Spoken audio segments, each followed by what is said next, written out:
Hello friends, முருகரோட 6 படை வீடு எல்லாருக்குமே தெரிஞ்சிருக்கும். ஆனால் 7வது படை வீடு இருக்கு. அது உங்களுக்கு தெரியுமா?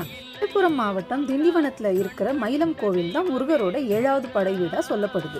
முருகர் சூரபத்மனை வதம் செஞ்சு முடிச்சதுக்கு அப்புறமா சூரபத்மன் தன்னை முருகனோட வாகனமா ஏத்துக்க சொல்லி இந்த இடத்துக்கு வந்துதான் கடும் தவம் செய்யறாரு. அவருக்கு முருகர் காட்சி தராரு. காட்சி தந்ததுக்கு அப்புறமா சூரபத்மன் மயிலா மாறின இடம் தான் இந்த மயிலம் முருகர் கோவில். நிறைய மலைக்கு நடுவுல இந்த கோவில் அமைஞ்சிருக்கு. பாக்குறதுக்கே ரொம்ப அழகாவும் இருக்கு. ரொம்ப நாளா முருகர் கோயிலுக்கு போகணும்னு ட்ரை பண்ணிக்கிட்டே இருந்தோம், ஆனா போக முடியல.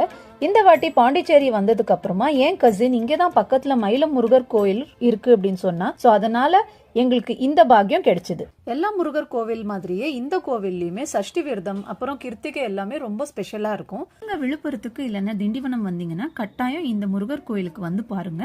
உண்மையாலுமே உங்களுக்கு ஒரு பாசிட்டிவ் வைப் கிடைக்கும். மறக்காம புனிஸ் லைஃப் ஸ்டைலை சப்ஸ்கிரைப் பண்ணுங்க.